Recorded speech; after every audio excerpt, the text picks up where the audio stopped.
Hello students, last class we have studied about melting and freezing. What is melting? On heating, the solid changes into liquid form is called melting. So what is melting point of ice? Melting point of ice is equal to 0 degree Celsius, that is equal to freezing point of water, isn't it? The freezing point of water is also 0 degree Celsius. The same way, melting point of mercury is equal to the freezing point of mercury. You want to know this value, that is minus 39 degree Celsius. Why it is important? So at minus 39 degree Celsius, the liquid mercury changes the state from liquid to solid. That's why in foreign countries they are using alcohol in thermometer instead of mercury, because the freezing point of alcohol is minus 114 degree Celsius. As you know that in winter season in foreign country the temperature goes very low. That's why they are using alcohol in thermometer instead of mercury. Next we go with vaporization. What is vaporization? If you are heating the water in a beaker, okay. So if you start supplying the heat energy, after few minutes we are able to view that the water start boils. After boiling we are able to see that the steam is coming outside from the water, isn't it? So this is called vaporization or boiling. So what is vaporization? The changes from liquid to gaseous on heating is called vaporization. So this is liquid form, water vapor in gaseous form, okay. So the changes from liquid to gaseous on heating is called vaporization. So that's the definition. The process in which a substance in liquid state on heating changes to vapor state at a fixed temperature is called boiling. This is important. Okay. Next, boiling point. What is boiling point? At which temperature the water starts boil is called boiling point. So the fixed temperature at which the liquid boils at a standard atmospheric pressure is called boiling point. So in melting point, whatever, in freezing point, in all the cases the heat is supplied during the change of state, but the temperature is constant. That supplied heat energy or released heat energy is called latent, because it is not visible in the thermometer. Here also the heat supplied during the boiling process is known as latent heat of vaporization. The latent heat of vaporization of water is 540 calorie per gram. This is important. The latent heat unit is calorie per gram. So that is 540 calorie per gram. This is latent heat of vaporization of water. What is latent heat of fusion of ice? Latent heat of fusion of ice. It is also important. 80 calorie per gram. So the value is here.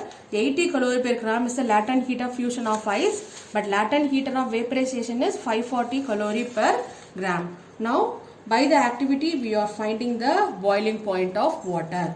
For this activity, take a round bottom flask. Okay. This is round bottom flask. This flask is on one tripod stand. Here we have one wire mesh. So the flask is on the wire mesh. Here we have one Bunsen burner. Okay. And fill this 1/3 height of the flask with water. This is water. 1/3 height of the flask with water, and close the mouth of the flask with cork. The cork have 2 holes.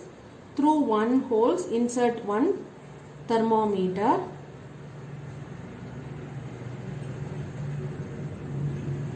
Here insert one tube. This tube is called outlet tube. So what is the use of, if you have any water vapor, the vapor is coming outside through this tube. So this is called outlet tube of steam. Okay. Now start supplying the heat energy. So after that, just note the reading. The reading is at 25 degrees Celsius at room temperature. So the heat increases, the temperature of water is also increases.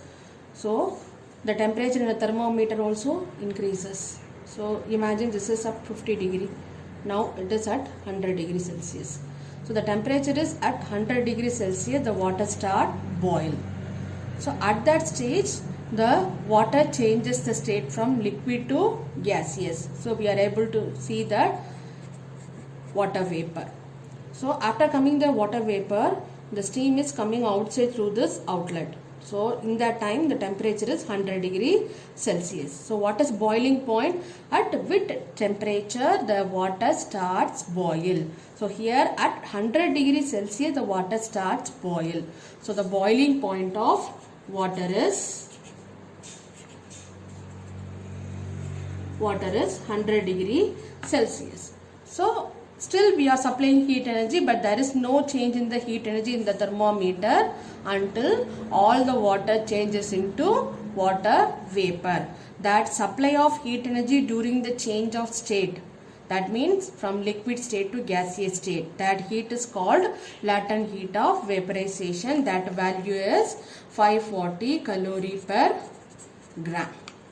Understood? This is about vaporization. The next reverse case is called condensation. So imagine this is liquid. It's important. On getting heat or on heating or absorbing heat, how much heat is absorbed? 540 calorie per gram heat is absorbed and changes into gaseous form or water vapor. This is called vaporization or boiling. What is condensation or a liquefaction?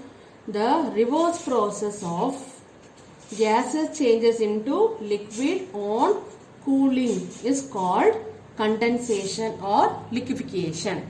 Okay, now we are going to see what is condensation or liquefaction. The changes of state from gaseous to liquid on cooling is called condensation. So in our home, if the water is boiled, we are able to see that the steam is coming outside. If you are keeping a lid over the steam, what happened? The small water droplet is visible below the under the side of the lid, isn't it? So on cooling, the gaseous changes into liquid form is called condensation or liquefaction. So what is the definition? The process in which a substance in vapor state on cooling changes into liquid state at a fixed temperature is called condensation. What is condensation point? The fixed temperature at which the condensation takes place under the standard atmospheric pressure is called condensation point. Here also we have the latent heat of condensation. The heat released by a steam during its condensation process is known as latent heat of condensation. And we know that boiling point of alcohol, boiling point of water is 100 degrees Celsius. The same way boiling point of alcohol is 78 degree Celsius. This is also we want to know. So imagine this is water. On heating, the water changes to water vapor or a steam. Okay. On changing water to steam, they absorb the heat energy. How much heat energy is absorbed? 540 calorie per gram heat energy is absorbed. On absorbing this much heat energy, the water changes to steam. Again, in a reverse process, what happened? 540 calorie per gram heat energy is released on cooling. So this much heat energy is released on cooling, then the steam is changes into water.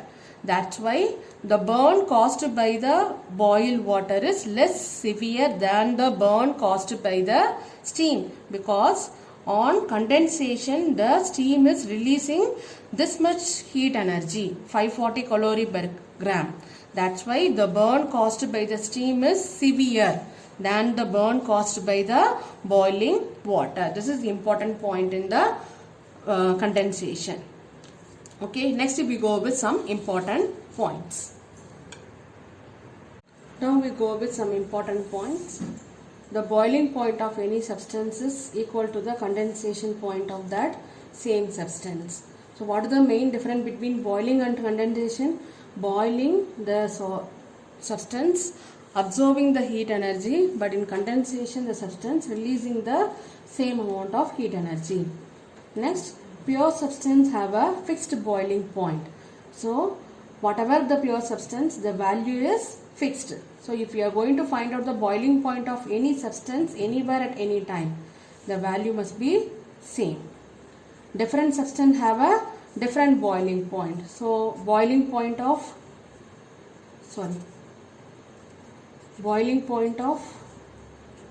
water is 100 degrees Celsius, but for alcohol that is 78 degrees Celsius. Both are in pure form, but different substance have a different value of boiling point. Then fourth point is important. The boiling point may changes with pressure. The boiling point increases with increase in pressure. This method is followed in pressure cooker. In pressure cooker, they are increasing the amount of water vapor. Because of the increasing amount of water vapor, the pressure also increases. So the pressure increases, the boiling point of water also increases. It increases from 100 degrees Celsius to 101 degree Celsius in pressure cooker. The same way, it is very difficult to cook food in mountain, because in mountains the pressure is low. So the boiling point also very low. That's why it is very difficult to cook food at mountains. Next, fifth point, the boiling point may changes due to the presence of impurities. So the boiling point is increases with the presence of impurity. If you are adding impurity, the boiling point also increases with the presence of impurities. So we may try this in home. If you are adding some impurities to the water, find out the impurity of boiling point of pure water, then add some impurity and find out the boiling point of water. So the boiling point of water is increases if you are adding the impurities. These are the important points in vaporization and condensation. Next we go with sublimation. What is sublimation? You know about what is melting, freezing, vaporization, condensation, isn't it? Now we go with sublimation. While during the puja, we are heating the camphor. If you are heating the camphor directly changes from solid to gaseous state, isn't it? That process is called sublimation. So the solid directly changes to gaseous without changing the liquid form on heating is called sublimation. So the changes of state from solid to gaseous without changing the intermediate state of liquid on heating is called sublimation. The reverse process is called deposition, isn't it? So what is sublimation? The process of transformation of substance on heating directly from solid state to gaseous state without passing through the intermediate liquid state is called sublimation. So some other example of sublimation is iodine, naphthalene ball also are one of the example. Why we are using the naphthalene ball? To protect our woolen cloth from the insects, we are using that naphthalene ball, isn't it? How we know that naphthalene balls also on sublimation? Before that, the size of the naphthalene ball is this much. But after 2 or 3 days or after a particular month, the size of the ball is decreasing. That means the ball changes the state from solid to gaseous without changing the liquid form on room temperature. This is another example of sublimation. And other example is ammonium chloride. We are going to do one activity with this ammonium chloride. And next one is important is solid carbon dioxide. This is otherwise called dry ice. Why it is called dry ice? Because it is looking like a ice. That's why it is called as a dry ice. On applying high pressure and low temperature, the gaseous carbon dioxide changes into solid carbon dioxide that is looking like a ice. That's why it is called as a dry ice. What is the use of dry ice? This dry ice is used as a refrigerant, and it is used in the transportation of perishable food items like milk product, food, medicines and fish items. For that it is used as a refrigerant agent. Okay. Next we go with solid. That in sublimation process, which solid is undergo the process of sublimation, that solid is called sublimate. So the solid which is undergo the process of sublimation, that solid is called sublimate, and their gaseous form is called sublime. The same way here also, the heat is absorbed during the sublimation is called latent heat of sublimation. This is about sublimation. Next we go with the reverse process. What is reverse process? On cooling, the gases directly changes into solid is called deposition. So what is the definition? The process of direct transition of a substance from its gaseous form on cooling into a solid form without passing through the intermediate liquid state is called deposition. Okay. For example of deposition, in hilly area the snowfall is there, isn't it? So what happened?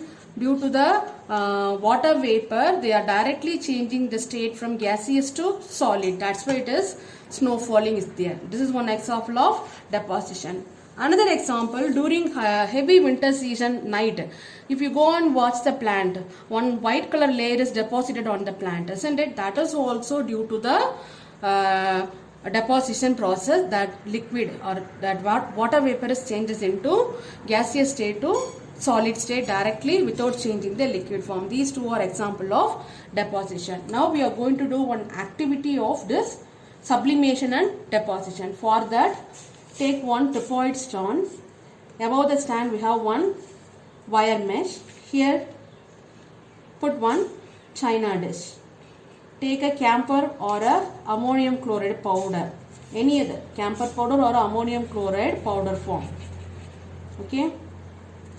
And use of one glass funnel, just keep it in an inverted way above the china dish and close this mouth of the